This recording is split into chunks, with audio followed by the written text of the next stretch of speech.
Abra a Bíblia comigo em Apocalipse, capítulo 17.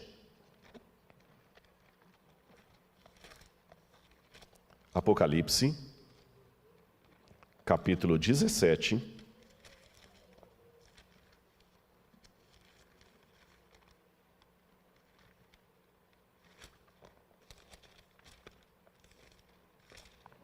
Versículos 1 em diante. Se você estiver com sua Bíblia, acompanhe aí a leitura. Um dos 7 anjos, que tinha 7 taças, as 7 taças dos flagelos de Deus, veio e falou comigo dizendo: venha, e lhe mostrarei o julgamento da grande prostituta, que está assentada sobre muitas águas. Os reis da terra se prostituíram com ela, e os que habitam na terra se embriagaram com o vinho da sua prostituição. O anjo transportou-me em espírito a um deserto. E eu vi uma mulher montada numa besta escarlate, besta repleta de nomes de blasfêmia, com 7 cabeças e 10 chifres. A mulher estava vestida de púrpura e de escarlate, enfeitada com ouro, pedras preciosas e pérolas, e tendo na mão um cálice de ouro transbordante das abominações, das imundícias da sua prostituição. Na sua testa estava escrito um nome, um mistério: Babilônia a Grande, mãe das prostitutas e das abominações da terra. Então vi a mulher embriagada com o sangue dos santos e com o sangue das testemunhas de Jesus, e quando a vi, admirei-me com grande espanto. O anjo, porém, me disse: por que você ficou admirado, João? Vou lhe explicar o mistério da mulher e da besta que tem 7 cabeças e 10 chifres, e que leva a mulher. A besta que você viu era, não é, e está para emergir do abismo e caminha para a destruição. E aqueles que habitam sobre a terra, cujos nomes não foram escritos no livro da vida desde a fundação do mundo, se admirarão vendo a besta que era e não é, mas tornará a aparecer. Eu quero ler também aqui o que diz sobre o verso 9. Quero terminar com o verso 9. Aqui está a mente que tem sabedoria. As 7 cabeças são 7 montes nos quais a mulher está assentada. São também 7 reis, dos quais 5 caíram, um existe e o outro ainda não chegou, e quando chegar tem de durar pouco tempo. Muito bem, meus irmãos, eu vou explicar isso aqui para vocês, mas antes eu quero fazer uma propaganda aqui. Eu deixei de anunciar isso durante o tempo que eu estava aqui, mas hoje eu estive na Novo Tempo e o pessoal está animado com esse projeto. Eu acho que de público eu já posso anunciá-lo. Eu não vou poder esgotar todo o assunto do Apocalipse 17 hoje aqui. O tempo é curto, não dá para fazer isso, mas a próxima série do Evidências é a primeira vez que eu estou dando essa notícia numa igreja de público, pela primeira vez. Pode olhar que no meu Instagram eu coloquei fotos das gravações, mas eu não disse do que seria. O Evidências, a próxima temporada será sobre o livro do Apocalipse. Deus tem impressionado muito o meu coração a falar sobre o Apocalipse. E alguém até colocou: você está desejando demais a volta de Jesus, né? Você está falando demais isso. Estou mesmo. E eu resolvi gravar uma série de Evidências sobre o Apocalipse. E olha, está bem exaustivo. Só para você ter uma noção, eu acho que vou ficar falando do Apocalipse mais do que qualquer outro tema. Nós já gravamos 23 programas. O Apocalipse tem 22 capítulos. Nós já gravamos 23 programas e eu acho que vou gravar mais uns 8 na semana que vem. Quando eu sair daqui, eu saio daqui no sábado, domingo eu dou aula o dia inteiro, na pós-graduação. Segunda e terça eu gravo aulas da educação à distância. Terça-feira à tarde eu começo a gravar o Evidências até o final da semana ali, e nós vamos gravar o resto do livro. E eu espero que você assista essa nova série. Eu acho que ela vai ao ar lá pelo mês de outubro ou novembro na TV Novo Tempo. Aguarde as informações. E nós vamos falar muitas coisas em detalhes do Apocalipse, coisas que eu não falei aqui, e eu vou esmiuçar esse assunto muito mais do que eu estou passando aqui, tá bom? Então hoje será apenas uma degustação.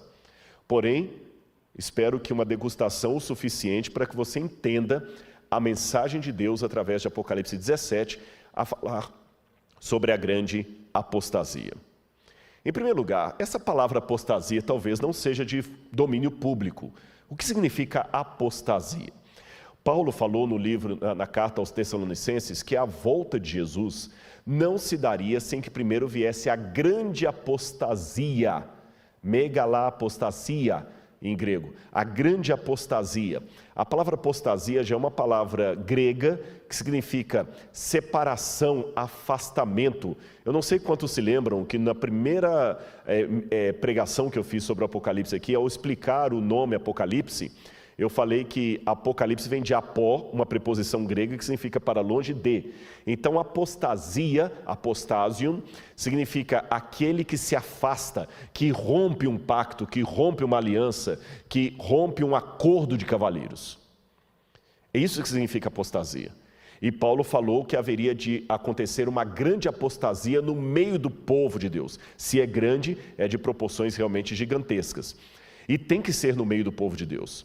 A cena que João vê aqui, eu vou mostrar para vocês, é de uma mulher montada numa besta escarlata, repleta de nomes de blasfêmias, e eu vou apenas me deter nessa figura. Lá no Evidências eu farei um paralelo maior entre a mulher do capítulo 12 e do capítulo 17. Aqui eu não vou poder fazer isso, mas eu vou mostrar apenas isso. É curioso que quando João viu essa cena no deserto, João se admirou com grande espanto. E aqui eu tomo licença de novo para poder acentuar a emoção de João.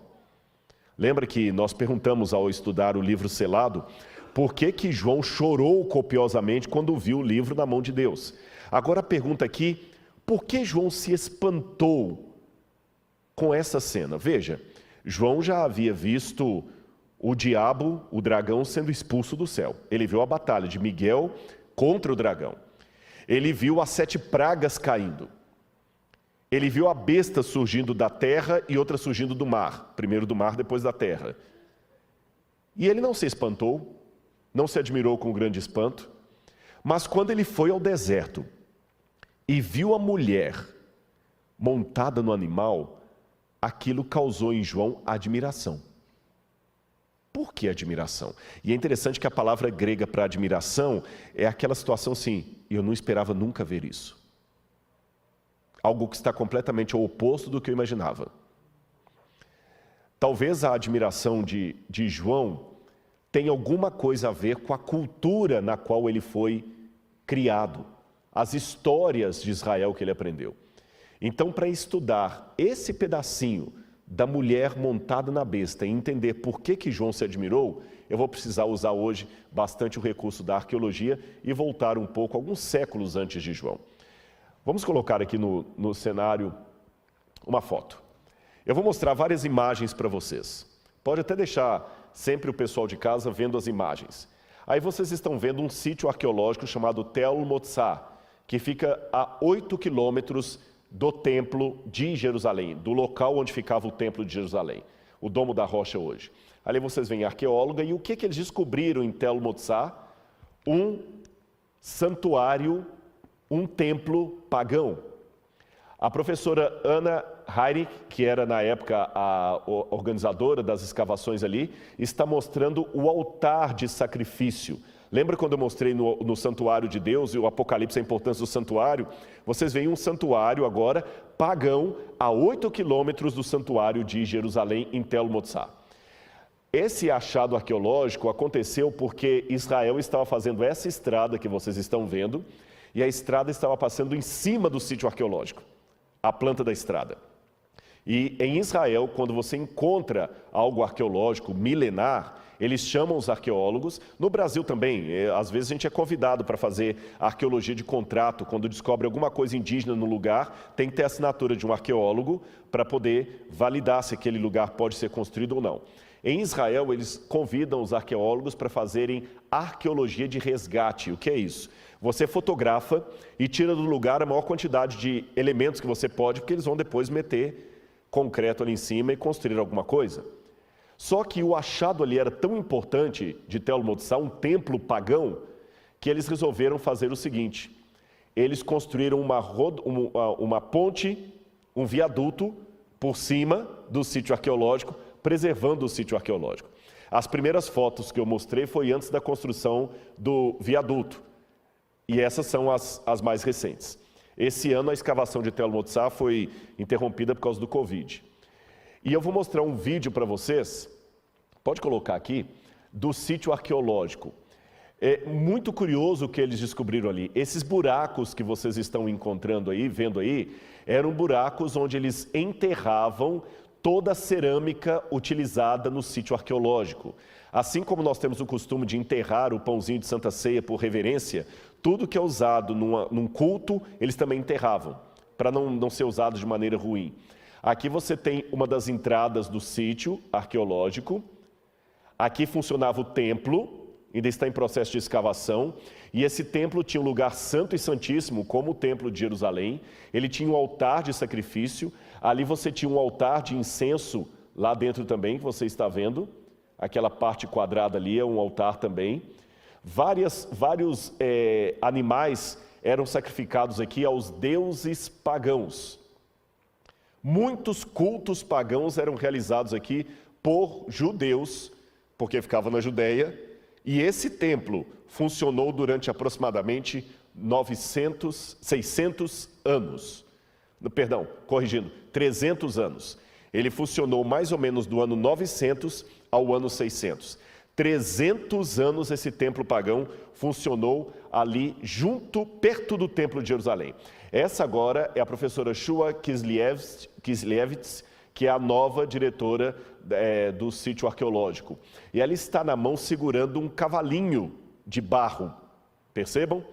Esses cavalinhos de barro que a gente encontra lá mostram que naquela região havia um culto da fertilidade desde a época de Josué.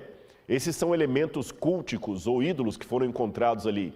Algumas das cerâmicas que estavam enterradas ali, que são agora reconstituídas, todas usadas em oferendas ritualísticas. Aqui vocês veem uma placa para ter uma noção do tamanho, e aqui à esquerda do monitor de vocês, você tem um incensário, onde incensos eram servidos aos deuses pagãos cananitas. E do outro lado você tem restos de ossos de animais que foram encontrados ali. E aqui você tem o incensário, quando ele foi completamente reconstituído na universidade, o incensário, e do lado um dos cavalinhos ali. Pode perceber que ele tinha até um pezinho de alguém montado nele, mas só encontraram um cavalinho. Encontraram outro cavalinho, daqui a pouco eu vou falar o porquê desses cavalinhos que eles encontram. Animal de carga. Encontraram também estátuas, cabeças de pessoas que iam ali e, como ação de graças, como agradecimento ao deus pagão, eles colocavam alguma representação de si mesmos. Lá você tem o tamanho da proporção dos elementos que foram encontrados. E aqui uma foto de um drone, antes de construírem um viaduto do sítio arqueológico. Aquele buraco que vocês têm ali é justamente a entrada do sítio arqueológico, e mais à direita aqui você teria o pátio. Aqui você tem uma ideia. O que nos chama a atenção, olhando a planta desse sítio arqueológico, é que o templo pagão tem dimensões e estruturas muito parecidas com o tabernáculo que Deus mandou Moisés construir. É muito parecido. Tem lugar santo, lugar santíssimo, átrio, altar de holocausto, altar de incenso, o pátio onde as pessoas ficavam, a cerca que separava os ofertantes dos sacerdotes. E antes da gente continuar, volta para mim aqui. Olha que a primeira coisa que me chamou a atenção, quando esse sítio arqueológico foi descoberto, ele levantou muitas perguntas para nós, muitas perguntas. Uma das perguntas que se levanta é a seguinte, veja bem, ele estava a 8 quilômetros do templo de Jerusalém. Ele não estava distante do templo de Jerusalém. Como é que um templo pagão funcionava ali nas barbas do templo de Jerusalém? Essa é uma pergunta arqueológica. Outra pergunta. A Bíblia fala que houve no norte a reforma de Jeú, e no sul, na Judéia, você teve as reformas de Ezequias e de Josias. E segundo a Bíblia, nós vamos depois dar uma passada nessas reformas, esses reis piedosos resolveram reformar a religião, tirando os ídolos, tirando tudo que estava contaminando ali e trazendo de volta a espiritualidade, o jejum, o sábado, a Páscoa. Mas a pergunta é, eu tenho aqui um problema hermenêutico, porque mostra que, a despeito da reforma religiosa de Josias e de Ezequias, o templo pagão continuou funcionando. Perceberam? A outra curiosidade que nós temos é que esse templo pagão ele foi abandonado. Quando Nabucodonosor esteve em Jerusalém em 587 a.C. e destruiu o templo e a cidade de Jerusalém, por alguma razão que eu não sei qual, esse templo foi preservado. Nabucodonosor não destruiu o templo de Tel Motsar. Evidentemente que alguma mídia sensacionalista começou a correr e colocar matéria. Eu até gravei um vídeo sobre isso, que eu estava saindo de Israel naquele dia. Eu gravei um vídeo também irado, dizendo que eu estava chateado com essa mídia que colocaram assim: descoberta de templo de 3.000 anos, põe xeque-mate o texto da Bíblia.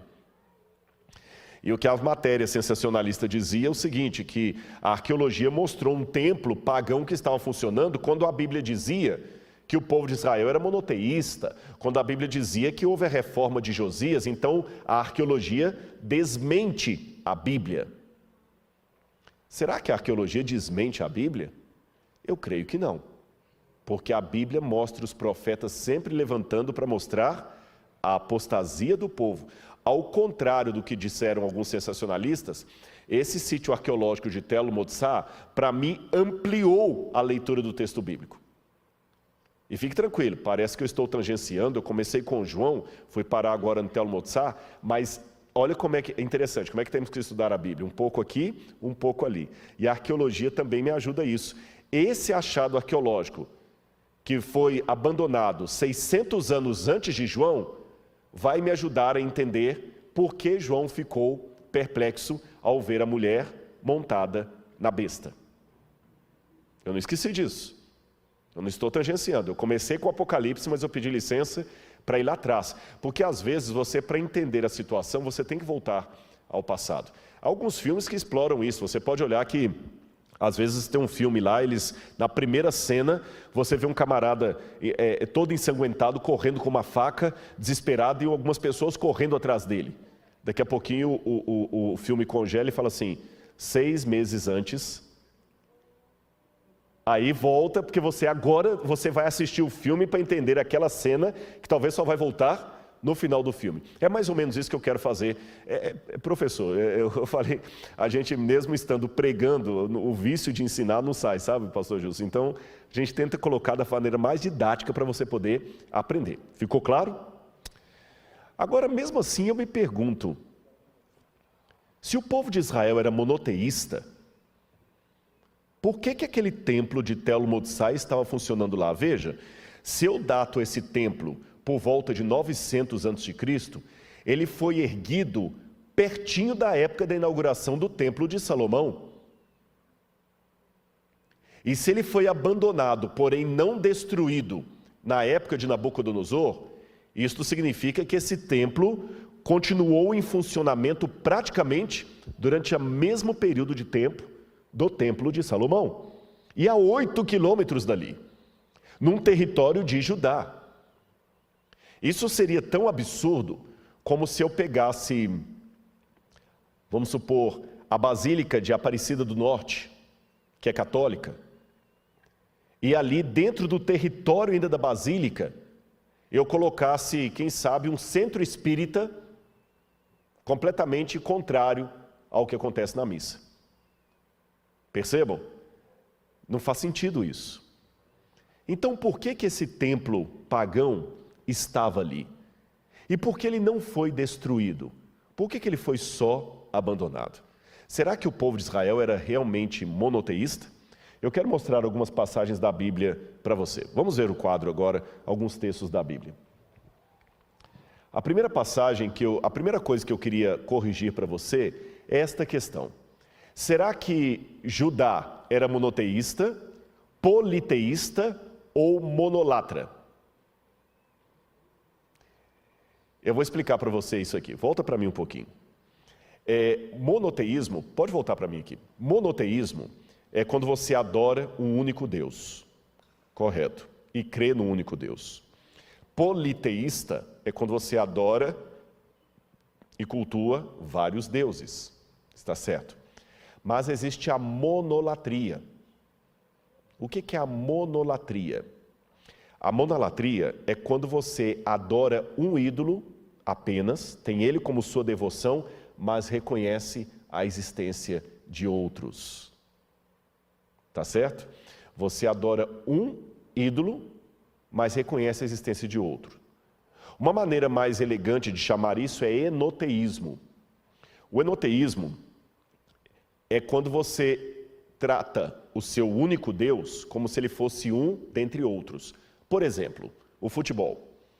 Eu nasci com 2 pernas esquerdas e não sou canhoto. De futebol não entendo nada. Se você quer ver o Rodrigo numa situação vexatória, coloque-o num campo para jogar a bola. Você vai ver um quadro que vai gerar trauma e risadas e risos. E toda vez que você olhar para mim, vai lembrar daquele desengonçado ali em campo. Mas eu sei que o futebol funciona mais ou menos assim. O torcedor do... Não sei que time que eu dou aqui. Fala um time qualquer. São Paulo. O torcedor do São Paulo, ele vibra com o São Paulo. Ele quer que o São Paulo... Se houver corintianos, palmeirenses, não fiquem bravos. Quem citou São Paulo aqui foi o Edson, viu? Depois eu dou o RG dele, se vocês quiserem mandar uma mensagem. Eu dou o endereço do Instagram dele lá para brigarem com ele. Mas vamos supor, falando sério agora, o torcedor do São Paulo, ele torce pela vitória do São Paulo. Ele usa a camisa do São Paulo. Mas ele reconhece que existem outros times. Existe o Atlético Mineiro, o Cruzeiro, o América, o Flamengo, o Fluminense. Só que ele não torce por todos. Ele torce para o São Paulo, mas reconhece a existência de todos. Assim funciona com o enoteísta ou monolatra. Ele acredita, ou pelo menos aceita, a devoção apenas a uma divindade. Mas ele reconhece a existência de outros, só que ele só adora um. E quando tem, por exemplo, uma guerra, é como o futebol. Ele entende que o Deus dele está lutando contra o Deus do outro povo. E o povo de Israel, pasmem, era mais enoteísta ou monolatra do que monoteísta. Rodrigo, isso aqui que você está falando é muito sério. Eu nunca ouvi disso, eu sempre aprendi que Israel era monoteísta. A fé de Israel era uma fé monoteísta. O Deus que revelou uma doutrina para Moisés revelou-se como o único Deus. Porém, esse único Deus falou para um povo que estava tão imerso no politeísmo que Deus falou de um jeito, mas eles entendiam de outro. E Deus, como bom professor, acabou usando uma linguagem que eles pudessem entender. Tanto é que nos 10 mandamentos Deus diz assim: não terás outros deuses diante de mim. Percebeu a linguagem? Se eles tivessem claro que só havia Deus, esse mandamento não seria nem necessário. Ou então Deus mandaria redigir assim: não aceitarás a existência de outros deuses. Ele falou: não terás outros deuses diante de mim. Quando Elias sobe ao monte, ele fala assim: até quando cocheareis entre 2 senhores? Se Baal é Deus, seguiu. O Senhor aos poucos vai dando a revelação progressiva ao seu povo. Quando ele falou pelos lábios de Isaías, ele falou assim: eu sou o Senhor teu Deus, antes de mim nenhum houve e depois de mim nenhum haverá. Mas isso eu já estou falando lá em Isaías, 700 anos antes de Cristo. Bem posterior à época de Moisés. Então Deus vai falando aos pouquinhos, Deus vai revelando a verdade aos pouquinhos. Mas o tendão de Aquiles espiritual do povo era correr para outros deuses. Aplicação. Se o tendão... sabe por que eu estou colocando a aplicação? Porque é muito fácil reconhecer os pecados de Israel. Difícil é reconhecer os pecados do Israel moderno. Eu pergunto a você, Deus abriu o Mar Vermelho, correto? Fez o maná cair. Apareceu no Monte Sinai de tal forma que o monte fumegava. E por que eles correram imediatamente para o bezerro de ouro, poucos dias depois de terem sido libertos? A primeira coisa que eu aprendo com isso é que milagres não são garantia de manter a fé. Se fosse uma garantia, um milagre, ninguém se apostataria. Mas ainda insisto, por que eles correram tão rápido para o bezerro de ouro? Porque esse era o tendão de Aquiles deles. Enquanto Deus estava atendendo, enquanto Deus estava aparentando servi-los aos seus caprichos, lembra quando eles pediram cordonizes? Reclamaram porque queriam a carne do Egito? Enquanto Deus atende os seus caprichos, Ele é um bom Deus, eu vou ficar com Ele. O dia que o povo se sente contrariado, eles correm para o bezerro de ouro. E será que hoje é diferente? Eu acho que mais importante ainda do que procurar saber por que o povo de Israel corria para outros deuses, é perguntar o que isso significa hoje. Hoje nós vemos o paralelo com o exemplo que eu dei naquela longa introdução para falar da igreja. A gente também só fica na igreja enquanto ela está me agradando. A hora que ela me desagrada, eu saio dela como um cliente, muda de banco porque não gostou do jeito que o gerente falou com ele no dia que ele foi lá. Perceberam? Se a tentação de Israel no passado era idolatria, era trocar Deus por falsos deuses, porque alguma coisa no judaísmo não lhe agradava, a minha tentação hoje é ser cliente da igreja ao invés de membro dela. E cliente sempre tem razão, e quando ele está insatisfeito, ele pega o dinheiro dele e vai para outro lugar. Dízimo não é algo que ele devolve, são cotas que ele paga, mensalidades, e quem paga está certo. Se eu estou pagando, eu estou no meu direito. Se eu comprei a passagem aérea, eles têm que levantar o voo e me levar, senão eu vou levar na justiça. Porque se não me agradar, eu como um bom cliente, vou pular fora. Deus já me deu tantas provas de que Ele me ama, tantas provas, tantas coisas que a igreja já fez por mim, mas o dia que ela me frustrar, como Israel, eu pulo fora. E antes que você venha com aquele argumento que eu já ouvi muitas vezes aí, não, Rodrigo, está errado, nós não estamos saindo de Deus, nós estamos largando a igreja, não é largar Deus. Desculpe a risada irônica. Quando você fala assim, não estou largando Deus, estou largando a igreja. É como se eu falasse com o pastor Gilson, como é que é o nome da sua filha? Fala o nome das suas filhas. Jéssica, vou pegar a Jéssica. É como se eu falasse com o pastor Gilson assim, pastor Gilson, eu não tenho nada contra você, eu detesto a sua filha. Por mais cristão que ele seja, eu duvido que eu estaria fazendo esse sermão aqui. Não estou deixando a minha amizade com o pastor Gilson, não suporto é a filha dele. Por mais profissional que ele seja, dói. Não existe esse negócio de você gosta de mim, mas odeia os que eu amo. Meu amigo, desculpe-me, quem fundou a igreja não fui eu. E não existe biblicamente esse negócio que a igreja sou eu, a igreja é coletivo. Eu tenho um sermão que eu falo sobre isso. Falar que a igreja sou eu é tão estúpido quanto desculpa a palavra estúpido, mas gramaticalmente é estúpido, porque eclesia no grego é coletivo, vem do kahal no hebraico, é coletivo. Dizer a igreja sou eu é tão estranho como falar assim, a colmeia é a abelha. Colmeia não é abelha, colmeia é coletivo de abelha. É por isso que eu falo que não pode dizer isso. Igreja é todo mundo junto. Percebeu? E se você pula fora com tanta facilidade, está igual a Israel. E não pense que na época eles tinham menos argumentos que você tem hoje. Israel pulava fora, mas achava que estava dentro da espiritualidade. Eles não sentiam que estavam errados de ter uma estatuazinha de Baal em casa.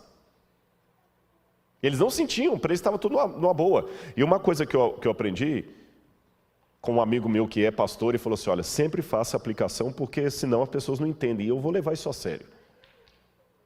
Eu não posso estudar a história sem mostrar para você o que essa história tem a ver hoje, que aplicação eu posso fazer. Então, se eu só der uma história sobre a apostasia de Israel e ficar nisso, você está apenas assistindo um Discovery Channel na igreja do NASP, um History Channel. Eu não estou aqui para fazer History Channel, eu estou aqui para fazer uma pregação. Com conteúdo, é claro, mas uma pregação.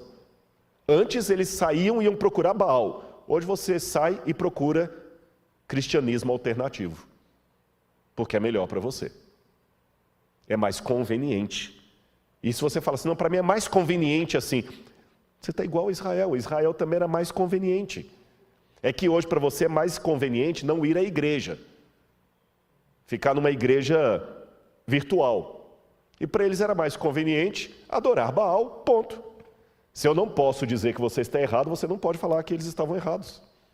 Se você estivesse em Israel naquele tempo, talvez você também estaria arrumando argumentos para Baal. Volta, por favor, o quadro.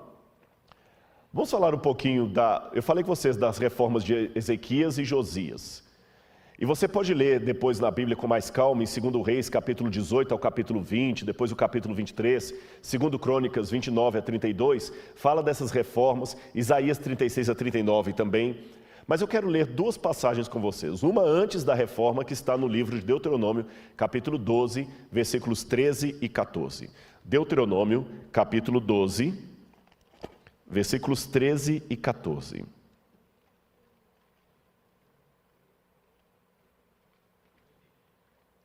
Deuteronômio 12, versículos 13 e 14. Olha o alerta de Deus. Cuidado.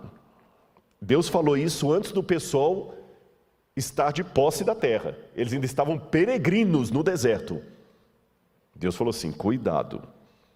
Não ofereçam os seus holocaustos em qualquer lugar que encontrarem, mas no lugar que o Senhor escolher numa das tribos de vocês, ali vocês devem oferecer os seus holocaustos, e ali farão tudo o que eu lhes ordeno. Eu nunca vi aqui no Brasil alguma mensagem quando eu ligo o carro assim, cuidado, não ligue os foguetes do carro. Não faz sentido uma ordem dessa. Eu nunca vi alguém falar assim, cuidado, não deixe o gambá subir ao púlpito. Não tem sentido isso.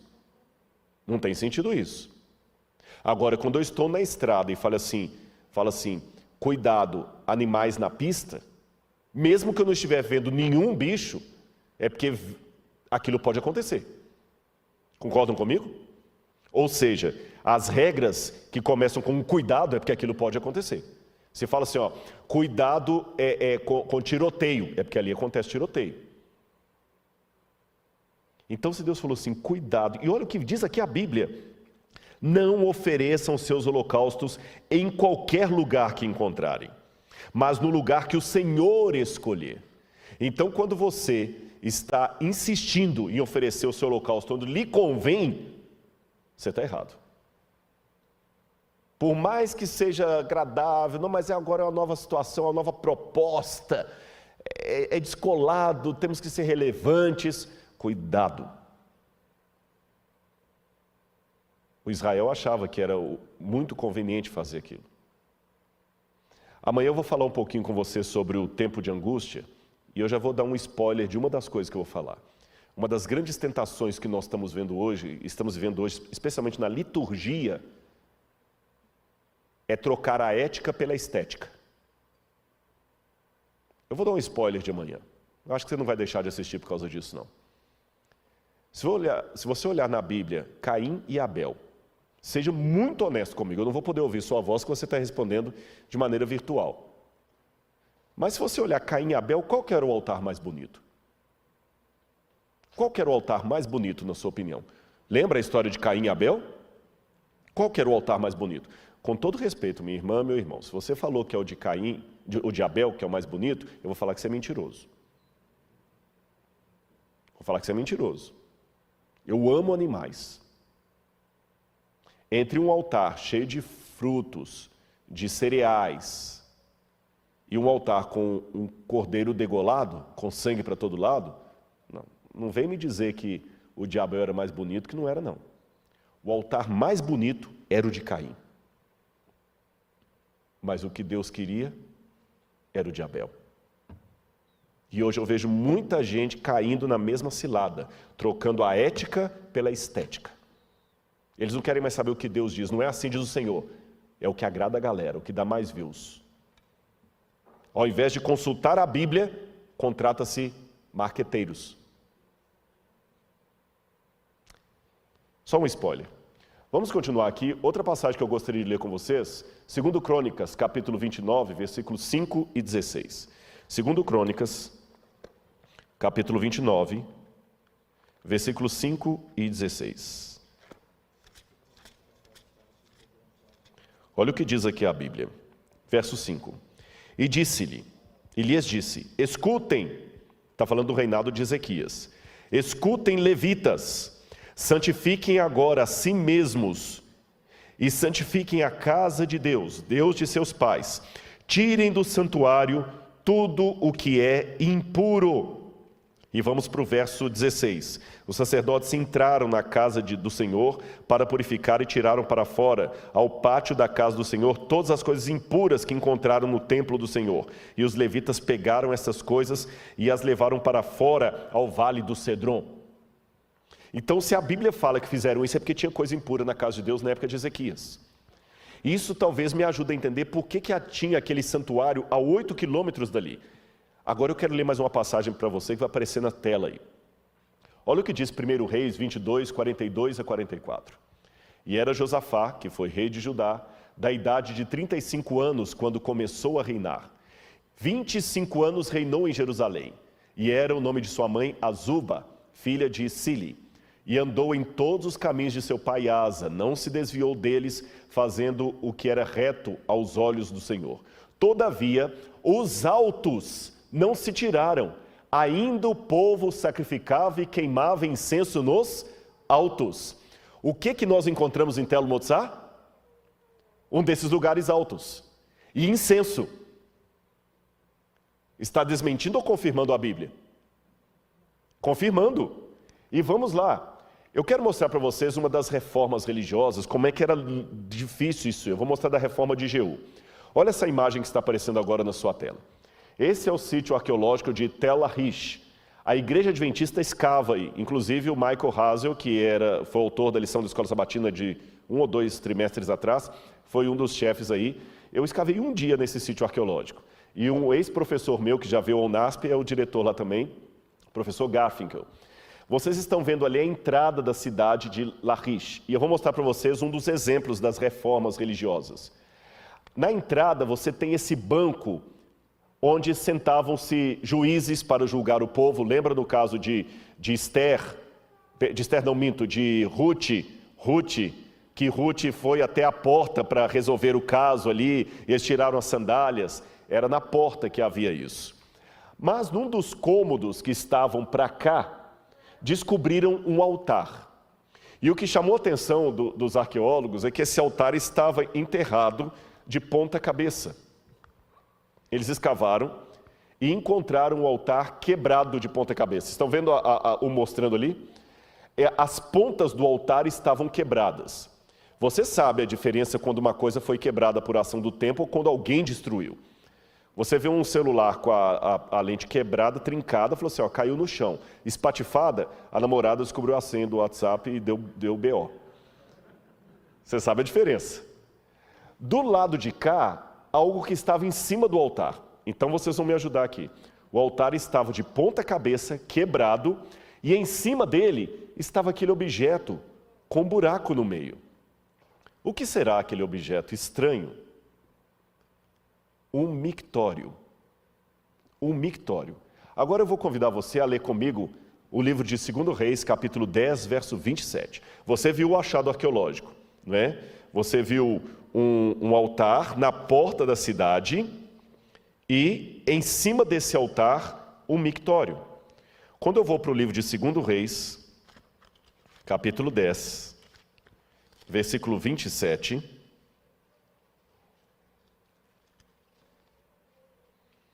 eu leio aqui. Está falando da reforma de Jeú contra os adoradores de Baal. Também destruíram a coluna de Baal e derrubaram o templo de Baal, transformando-o numa latrina até os dias de hoje. O que vocês viram lá? Uma latrina em cima do altar. Exatamente como a Bíblia fala. Então havia uma tendência de alguns reis, como Jeú no caso aqui, de provocar uma reforma religiosa. Mas não adiantava, pessoal. O povo voltava para a idolatria.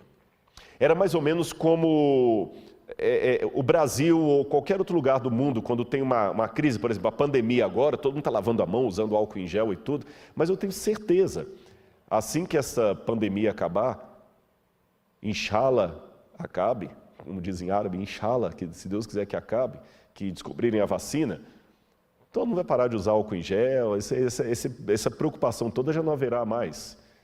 Que a gente fica assustado, depois volta para o velho vício. Quero mostrar para vocês mais uma coisa aqui.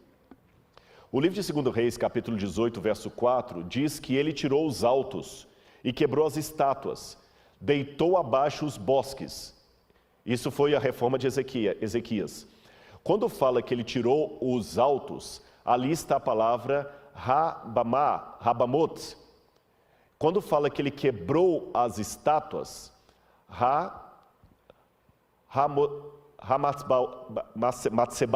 Matzbaot, está no plural, desculpa, eu estou com problema de vista. Hamatzbaot, e quando fala que ele deitou abaixo os bosques, ali está escrito Asherot. O que é Asherah? A gente fala Azera em português, não é o nome do carro não, Azira. Asherah é a mãe de Baal, esposa de El. E Asherah era a divindade mais cultuada em Israel na época da apostasia. Aqui eu tenho algumas estátuas de Asherah que fazem parte da coleção do Museu de Arqueologia Bíblica do NASP. Coloca na tela para o pessoal ver. Era uma deusa da fertilidade, você nota que ela está segurando os seios. E nós temos Asherah em duas formas, com a cabeça de mulher ou com a cabeça de um pássaro. Mas você nota que curioso, a Asherah, ela não tem os pés. Percebe? Ela não tem os pés. Por quê? De acordo com a lenda, Asherah não podia caminhar com os próprios pés. E olha que interessante isso aqui. De um lado você tem Asherah como era cultuada pelos cananitas, muitas vezes com o nu frontal. Mas quando ela recebia o culto dos judeus, ela era vestida como se fosse uma mulher decente. Mas olha que ela é vestida realmente com púrpura e escarlata. A roupa dela é uma roupa de uma cortesã. Chegou a tal ponto que os arqueólogos descobriram esta pedra, esse desenho na cerâmica, onde você tem dois personagens, e um sentado num trono, uma mulher mais aqui, um outro personagem. E embaixo está escrito, para Yahweh, o Deus de Israel, e sua Asherah. Colocaram Asherah como esposa do Senhor. Agora volta para mim aqui que eu vou contar para você. A gente fala muito de jeitinho brasileiro. Olha o jeitinho dos hebreus do passado, dos israelitas e dos judeus. O mandamento proibia adorar imagens de escultura e outros deuses. Mas o mandamento não proibia adorar uma deusa que fosse esposa do Deus de Israel. Percebeu? Então eles não tinham problema em adorar Asherah. Para eles não estavam cultuando os deuses pagãos, porque Asherah era esposa de Javé. Ela não era uma deusa pagã. E por que eles colocaram Asherah como esposa de Javé? Simples. De novo eu falo daquilo que eu mencionei lá atrás. Conveniência, a religião da conveniência. Porque numa região de politeísmo, com os deuses tendo várias esposas, raciocina com a cabeça da época. Não pense com a cabeça de hoje, não, senão você não vai entender os argumentos dos hebreus do passado. E eu acho muito importante a gente entender a cabeça do outro para saber por que ele chegou àquela conclusão, mesmo que eu discorde dela. Entender a cabeça do outro, os argumentos dele, não significa concordar com ele. Até pelo contrário, determina saber por que eu discordo dele. Então vamos fazer esse exercício. Pense com a cabeça de um israelita daquela época, ou de um judeu da região de Judá. Todo mundo em redor tinha os seus deuses, e os deuses tinham muitas mulheres. Era comum isso. Quem vivia numa situação patriarcal não lidava bem com o tema da solteirice. Era muito importante que um homem se casasse e tivesse muitos filhos. E até a poligamia era aceita, porque quanto mais filhos o homem tivesse, melhor. Lembra que Eucana tinha Ana como esposa e Penina. Quanto mais concubinas, Jacó tinha lá, Raquel, Lia, ainda cada uma pegou a sua empregada ainda para fazer mais filhos. Numa sociedade patriarcal, quanto mais esposas e concubinas você tem e mais filhos, maior o seu poder. Noutras palavras, numa sociedade patriarcal, e aqui eu vou me dirigir aos publicitários, eu respeito muitos publicitários, eu devo muita coisa a eles, viu? Não, é verdade, eu fico sempre correndo para eles me ajudarem, mas desde, como eu falei, em primeiro lugar, a palavra de Deus. Mas imagine você, publicitário, tendo que fazer uma campanha de Javé naquela época. Quem que ia comprar a ideia de um Deus solteirão? Ninguém queria. Se a virtude de um homem era ter mulheres e filhos, como é que você vai apresentar um Deus, pai, numa sociedade patriarcal, um Deus dos patriarcas que não tinha mulher? Não era de bom tom. Era melhor casar esse Deus logo. Vai ficar até mais fácil os povos pagãos recebê-lo. E como é que eram feitas as alianças políticas para evitar guerra? Foi o que fez Salomão. O filho do rei da Fenícia casa com a filha do rei da Pérsia. E assim fazem alianças. Então, nada melhor do que fazer uma família celestial. El, o deus cananita, o deus de Ugarit, já tem um nome parecido com El em hebraico, Deus. Então, se El é esposo de Áshera, vamos tornar Javé esposo de Áshera. Sejam sinceros comigo.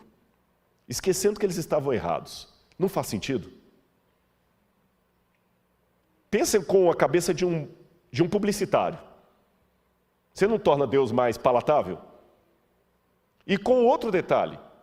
Esse negócio de adorar um Deus que você não vê é como chupar bala com a casca, com o plástico. Você tem que sentir o gosto dele, você tem que olhar. Tem que ter tato. Então vamos fazer um desenho ali, olha. E vamos colocar uma esposa para ele. Fazia sentido. Mas eu aprendi que nem tudo que faz sentido é correto. E vou mais além. Lembra que eu mostrei que o templo de Tel Motsar tinha uma estrutura muito parecida com o templo de Jerusalém? Aqui, irmãos, vem a minha outra descoberta que serve de análise e alerta para hoje. Eu descobri que apostasia não significa desvio das coisas de Deus. Significa seguir as coisas de Deus ao meu modo. Porque até fazer esses estudos, eu entendi apostasia assim. Eu estou aqui na igreja adventista, aí eu abandono a igreja adventista agora e vou me tornar aí, sei lá, membro de uma seita ou de igreja e me tornar ateu. Isso é apostasia. Se eu largar a igreja adventista hoje e me tornar ateu, é um tipo de apostasia. Só que eu percebi que a Bíblia não chama tanto a atenção para esse tipo de apostasia, em que eu largo a igreja e me torno um ateu. A Bíblia chama atenção para um tipo de apostasia que vai sem ter ido. Porque ele não sai do povo. Ele está no meio do povo.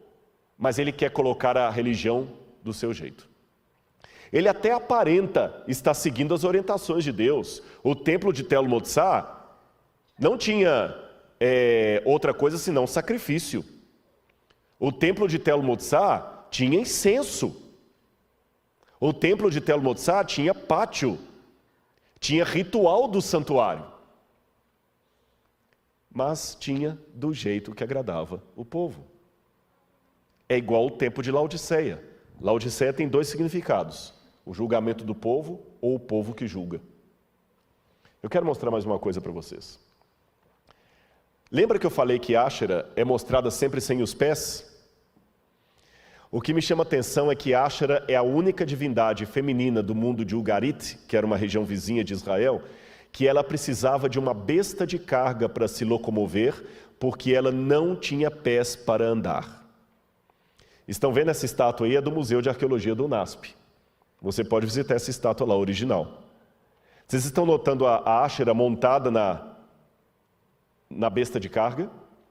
E deixe-me chamar a sua atenção para uma coisa aqui. Besta, a gente às vezes tem a ideia de chamar besta alguém que é idiota, deixa de ser besta. Mas originalmente besta significa um animal de montaria, seja ele domesticado ou selvagem. Então, por exemplo, um burro é uma besta. Se você usa um elefante para montar, aquele elefante vira uma besta. Besta é um animal de montaria. Quando a gente lê no Apocalipse a besta, a gente sempre pensa a besta como sendo uma coisa idiota. Besta, João viu 2 animais de montaria. Therion, em grego. Therion. E se é um animal de montaria, é porque tem sela. Se tem sela, tem então um cavaleiro. E quem João vê agora montado na besta? A mulher. Que até então era símbolo de quê? Do povo de Deus. Volta a imagem para o pessoal em casa ver. A Áshera era muitas vezes descrita como uma prostituta montada numa besta. E tem um hino ugarítico, que eu vou mostrar a tradução dele quando vocês assistirem o programa Evidências. Eu traduzi, não falo ugarítico, eu traduzi de uma tradução, que mostra o hino de Áshera chegando até o templo de seu marido El. E sabe como é que é esse hino? Eu vou mostrar para você. Ele diz assim: grande é Áshera que chega ao templo de El que está no céu. Ela chega com sua roupa brilhante. Todos os deuses e todos os reis estão reunidos, esperando que Áshera entre. Quem estiver com fome, que coma. Quem estiver com sede, que beba. E todos bebem do vinho da taça que Áshera lhes dá. E ela seduz a todos os presentes com sua beleza. Não parece justamente com o que nós lemos no início desse sermão sobre Apocalipse 17? João vê uma prostituta montada numa besta, repleta de nomes de blasfêmias, e o que ela faz? Ela pega o vinho da sedução dela e dá para todos os presentes. Para você que está me ouvindo nessa noite, isso pode soar como uma novidade, porque você não fez arqueologia, você não estudou no Oriente Médio. Mas para quem estudou, quem ouviu o Apocalipse a primeira vez, ou o próprio João, isto não era novidade, fazia parte da cultura dele. Em outras palavras, assim que João viu aquela mulher, automaticamente ele se lembrou de quem? De Áshera. E quando ele se lembrou de Áshera, das histórias do passado, ele entendeu a mensagem. A igreja, infelizmente, se une com o poder romano. E é por isso, eu não vou dar detalhes nesse sermão, falei que vocês esperem evidências. É por isso que o dragão agora se ira com o restante da descendência da mulher, o que sobrou dela. O que sobrou dela, aqueles que guardam os mandamentos de Deus e têm a fé em Jesus. O que João entendeu com aquela mensagem? Áshera vai voltar. Haverá uma apostasia no tempo do fim, como houve nos mesmos moldes da apostasia do povo de Israel do passado.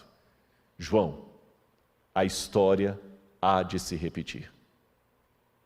Por isso que Deus, partindo do conhecido para o desconhecido, mostrou a João algo que seria familiar a qualquer judeu.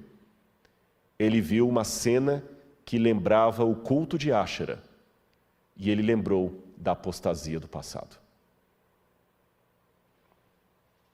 Lembra que eu falei do templo de Tel Motsar? Eu tenho quase certeza. Por que eu digo quase certeza? Porque as escavações não estão concluídas ainda. Mas pelo pouco que já encontraram ali, aqueles animais de montaria que foram encontrados, eu já trabalho com a hipótese que Áshera era uma das divindades adoradas ali em Tel Motsar, a 8 quilômetros do templo de Jerusalém, nas barbas do templo de Jerusalém. Agora eu quero mostrar mais uma passagem para você. Primeiro umas imagens. Olha essa imagem aqui. Isto são objetos que são encontrados em túmulos judaicos anteriores à destruição da Babilônia. Olha quantos ídolos em túmulos judaicos, incensos para ídolos. Inclusive, eles encontraram esse altar em Beersheba, era um altar pagão. E olha o que está no livro de 2 Reis, capítulo 23, versos 8 e 9.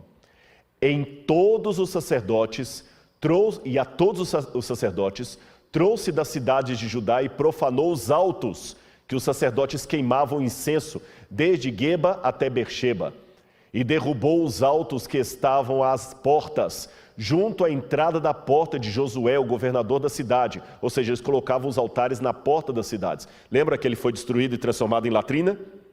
Vamos continuar. O que estava à esquerda daquele que estava à porta da cidade. Mas, essa parte que eu quero destacar, os sacerdotes dos altos não sacrificavam sobre o altar do Senhor em Jerusalém, porém comiam pães ázimos no meio de seus irmãos. Aqui está falando da reforma de Josias. Olha o que a Bíblia diz. Os sacerdotes do Senhor estavam deixando de sacrificar no altar de Deus em Jerusalém para comer pães ázimos no meio do povo. O pão ázimo era para ser comido dentro do templo. Eu mostrei para vocês os pães da presença. No Shabat, a cada sábado, o sacerdote comia os pães ázimos do templo, mas eles estavam deixando de comer os pães ázimos do templo para comer no meio do povo. Onde? Em Tel Motzá. Curioso, pastor Gilson, eles não comiam pão com fermento. Era pão ázimo. Perceberam? Seria mais ou menos como, desculpem falar assim, mas é verdade, como muitos talvez que estão me assistindo, que já apostataram da igreja, talvez bebem, não vão mais à igreja, não leem mais a Bíblia, estão fora da igreja por completo. Mas coloca uma carne de porco na frente, não come nem a pau. Eu já vi situação, às vezes, um camarada completamente fora da igreja, totalmente fora da igreja, com tudo que você pode imaginar. Até droga estava usando. E eu comecei a evangelizar a namorada dele. E um dia teve um PQP entre os dois lá, por quê? Porque ele foi a um churrasco com ela e ela pegou a carne que tinha partido, carne de porco, e foi trazer para ele, ele não aceitou. Eu vou comer no meio do povo pagão lá, mas eu vou levar o pão ázimo. Percebeu o que eu falei? Vou repetir para ficar bem claro na sua mente. Apostasia não significa necessariamente abandonar as coisas de Deus. Significa praticar as coisas de Deus de maneira pessoal. E hoje nós vivemos uma época do pessoal. Todo mundo quer o VIP, Very Important Person. Até o algoritmo do YouTube, ele já sabe o que você gosta, então ele já adivinha, já vai mostrando coisas para você ali que você gosta. E você quer uma religião customizada. A apostasia não significa abandonar as coisas de Deus, significa customizar as coisas de Deus. Não estou com isso querendo dizer que nós não devamos adaptar a mensagem. Eu adapto a mensagem. Eu não faço evidência de paletó e gravata. Eu adapto a mensagem. Mas eu tenho que tomar cuidado que... eu gosto muito de cachorro, já falei isso aqui. Uma coisa é o cachorro bater o rabo, outra coisa é o rabo bater o cachorro. Adaptar a mensagem de tal maneira, porque os sacerdotes achavam que estavam adaptando a mensagem. Deus falou que o pão ázimo era para ser comido pelo sacerdote lá no templo no Shabat. E o que ele fazia? Não, mas é melhor a gente fazer alguns pães ázimos extras e eu vou comer no meio do povo lá, porque a gente tem que ir ao povo, tem que agradar o povo. Aí é isso que eu ouço muita gente na internet. Não, Deus não condena, não fala que Deus condena. A gente tem que agradar o povo, não pode espantar. Realmente, não podemos espantar, temos que pregar o amor. Mas repito, cachorrinho abanar o rabo é muito bonitinho. Rabo abanar cachorro, não. Você querer adaptar tanto a coisa a ponto que descaracteriza, é o que estava acontecendo. E aquele altar que eu mostrei para vocês, vou mostrar a foto quando ele foi encontrado. O que chamou a atenção dos arqueólogos, coloca aí na tela, por gentileza. Quando o altar de Beersheba foi encontrado, na época da reforma de Josias, ele não foi destruído, ele foi desmontado e enterrado. Qual a ideia? Quando passar o fiscal do rei, a gente desenterra e monta de novo. Você está entendendo agora por que os profetas falaram tanto contra a apostasia? Aqui está o altar de Beersheba. Olha aí na tela para você ver o altar de Beersheba. Hoje é remontado, mas dessa vez no Museu de Israel, não mais para culto. Por isso que Deus falou em Joel 2, verso 13, rasgai o vosso coração e não as vossas vestes. Eu quero ler para vocês uma última passagem aqui, Jeremias capítulo 11, versículos 11 a 13. Olha como é que o livro de Jeremias, para mim, ficou bem mais claro depois disso aqui. Jeremias 11, 11 a 13. Portanto, assim diz o Senhor: eis que trarei uma calamidade sobre eles, da qual não poderão escapar. Clamarão a mim, porém não os ouvirei. Então as cidades de Judá, os moradores de Jerusalém, irão aos deuses a quem eles queimavam incenso. Lembra o incensário que nós encontramos? E eles clamarão, porém esses de modo algum os livrarão da hora da calamidade, porque os seus deuses, ó Judá, são tantos quantos as suas cidades, e os seus altares que vocês levantaram para si, a coisa vergonhosa, isto é, para queimar incenso a Baal, são tantos quanto o número das ruas de Jerusalém. Agora vamos ao 44, 2 e 6. 44, 2 e 6. Assim diz o Senhor dos Exércitos, o Deus de Israel: vocês viram todo o mal que fiz cair sobre Jerusalém e sobre todas as cidades de Judá. Eis que hoje elas estão em ruínas e ninguém mora nelas, por causa da maldade que fizeram para me provocarem a ira. Cuidado os que dizem que Deus não condena, que só ficam falando Deus é amor, Deus é amor. Deus é amor, tá certo, mas é justiça. Avião não voa com uma asa só. Para de falar de uma asa ignorando a outra. A pregação tem que mostrar os dois lados. Falar também que Deus é só justiça não resolve nada. Temos que falar que Deus é amor, mas Ele é justiça. Qualquer pregação sobre salvação que não exija, demande a transformação da minha vida, não é ensino bíblico. E ficar mentindo para as pessoas: não, Jesus te aceita como você está. Isso está certo, mas Ele não vai salvar você para você continuar como está. Não minta para as pessoas que você está evangelizando. Não minta, que elas depois vão cobrar isso de você. E vamos continuar aqui, olha. Mas eles, verso 5, não quiseram ouvir, nem atenderam, nem se converteram da sua maldade, para não queimar incenso a outros deuses. Por isso derramou-se a minha indignação e a minha ira, e se acenderam nas cidades de Judá e nas ruas de Jerusalém, fazendo com que ficassem arrasadas, em ruínas, como hoje se vê. Lembra que eu falei no início que dos mistérios arqueológicos é que Tel Motsar não foi destruído? Lembra? Sabe o que eu entendo? Deus foi irônico. Nabucodonosor destruiu o templo de Jerusalém, mas preservou o templo de Tel Motsar. Já que vocês não ligam para as minhas coisas, vocês ligam para as coisas do mundo, então vou deixar vocês ficarem com o que vocês gostam. Tel Motsar não foi destruído. Quando Jerusalém foi destruída, Tel Motsar ficou intacto. E aqui do lado de fora de Jerusalém, perto da porta de Jafa, quando você vai descendo ali, indo para o lado sul, você tem uma parte aqui que me chamou a atenção. Estão vendo essa parte aqui, olha? Isso, está vendo mais escuro? São cinzas da destruição de Jerusalém por Nabucodonosor. E eu quero mostrar uma coisa para você em casa. Olha esse objeto de metal, ouro e bronze. Olha como é que ele ficou todo retorcido. Para retorcer o ouro e o bronze, você imagina a alta temperatura do fogo de Nabucodonosor sobre Jerusalém. Agora eu quero contar para você um segredo. A arqueologia a gente escava assim, por camadas. Porque tem uma cidade aqui, ela é destruída, eles constroem outra por cima, outra por cima. Então a gente sabe pelas camadas a que período pertenceu os que viviam nessa camada. O que é mais antigo está mais embaixo, o que é mais recente está acima. Sabe onde é que nós encontramos aquelas estatuetas de deuses, de ídolos, de Áshera, de Baal?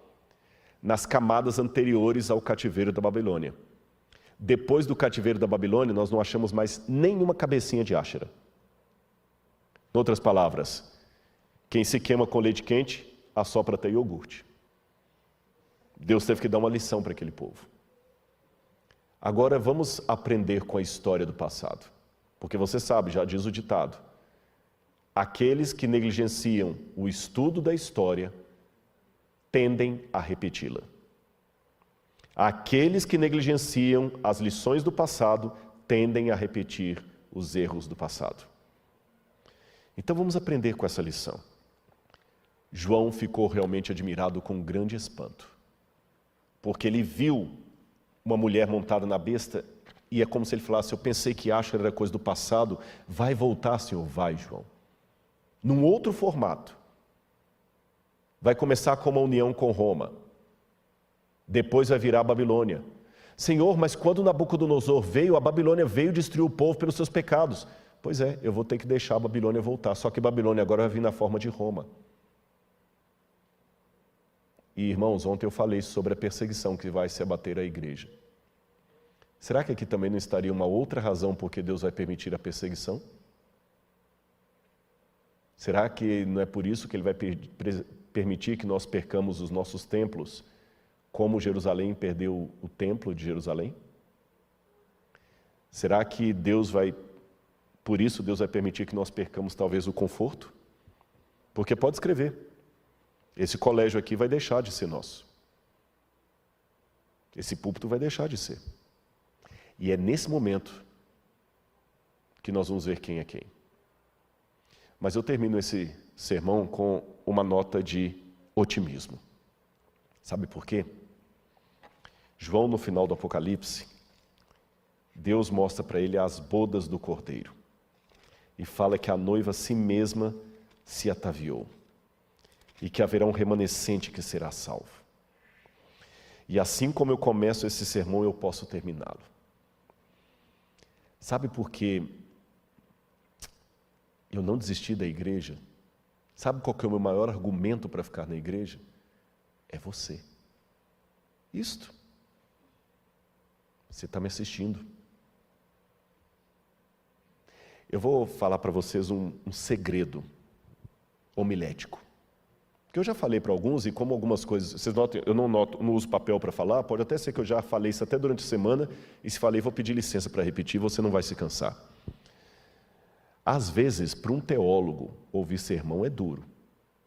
Primeiro que a gente não está acostumado a ouvir sermão. Pastor Gilson, quantos sermões num ano você consegue ouvir, sentando mesmo, igual você está ouvindo aqui agora? Essa semana você ouviu até agora 6. 10, 15, num ano. Num ano. 365 dias, ele ouve 10, 15 sermões, desacostuma de ouvir.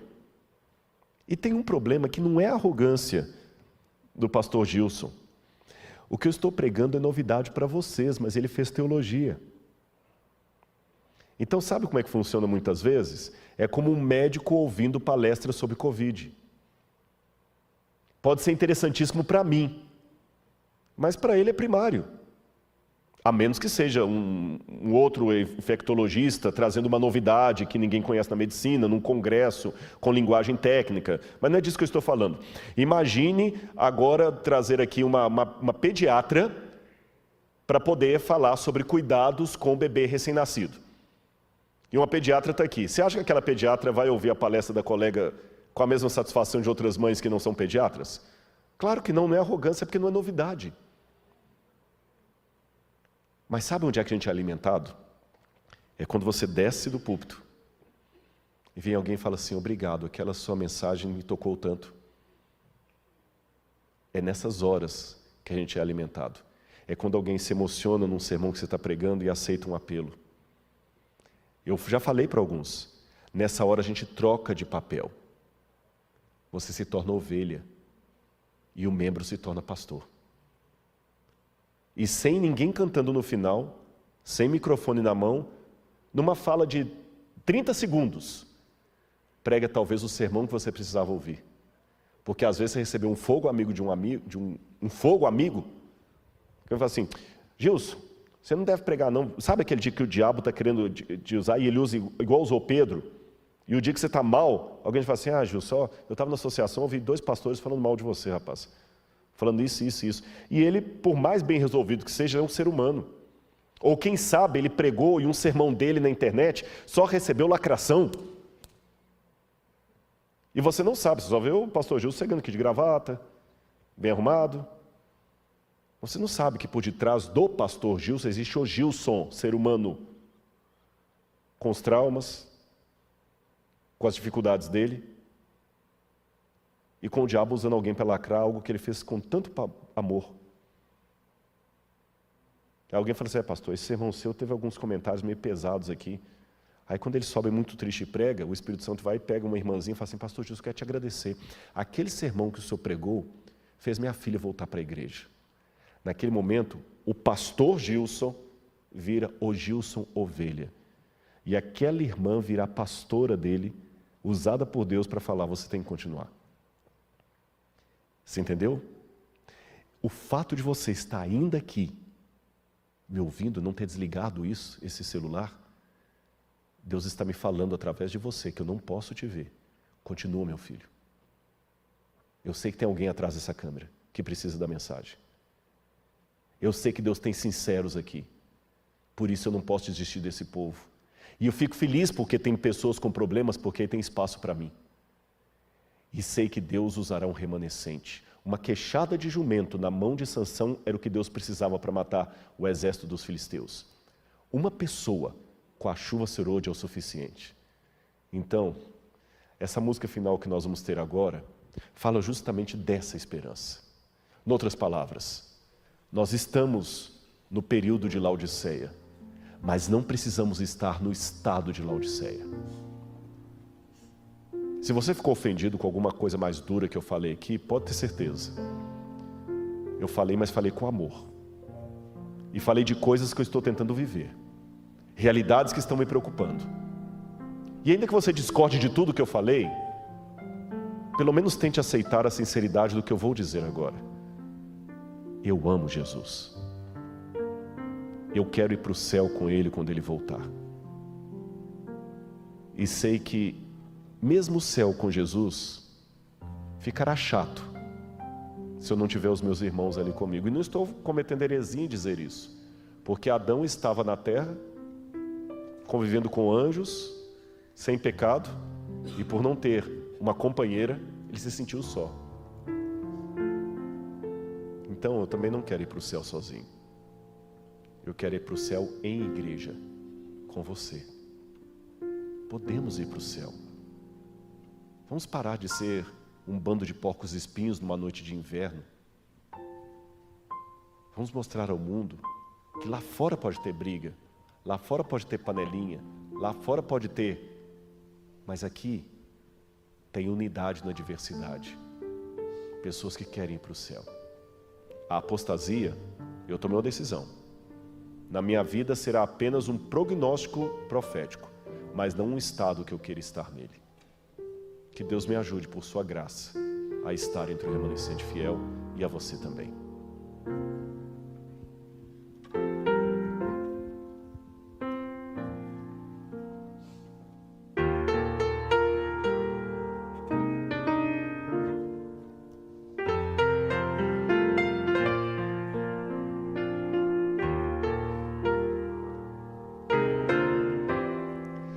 Até que nos ajudou o grande mestre,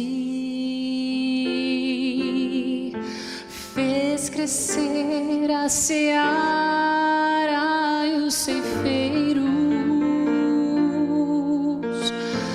nosso guia bem seguro, nosso líder inconteste. Ele é dos seus guerreiros, dá-nos mais poder para prosseguir,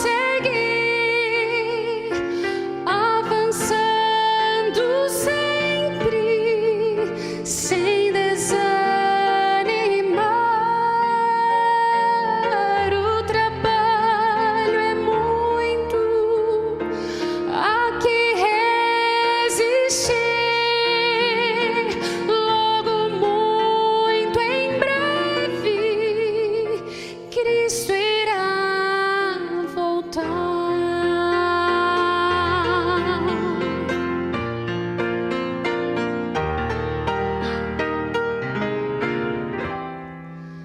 Nós queremos conquistar ao inimigo,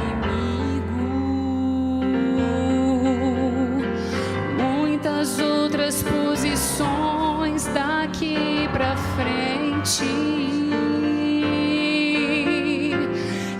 espalhando o amor de Deus a toda hora e a qualquer preço, atraindo a Cristo corações e mentes.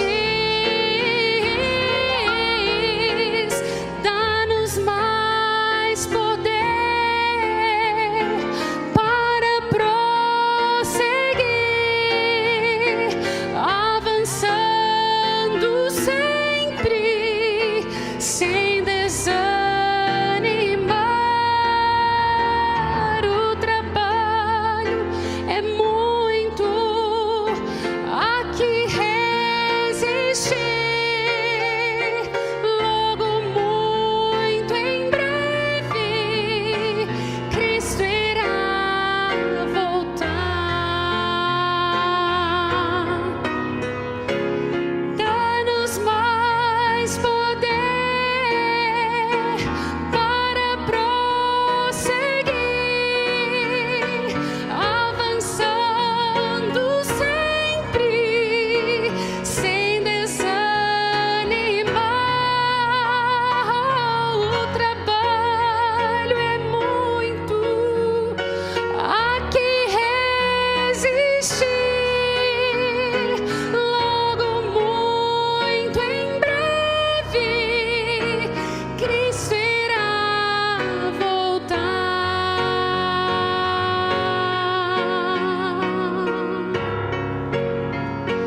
Logo, muito em breve,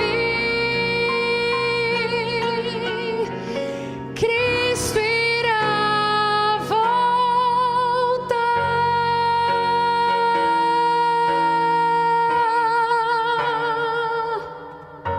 Amém.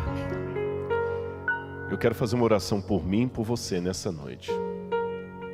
A oração é a seguinte: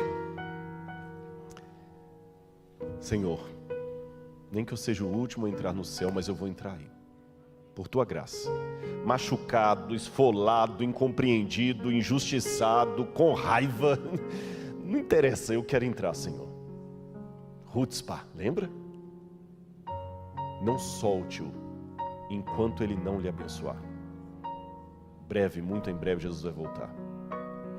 Eu vou deixar minha canela para bater, mas eu quero pregar de Jesus. Vamos orar nesse momento? Eu convido a igreja a que fique em pé, e você em sua casa que incline sua fronte e ore comigo. Obrigado, Senhor. Eu sei que as advertências que a Bíblia nos dá são duras, mas são importantes para nós entendermos em que momento nós estamos, em que percurso nós estamos.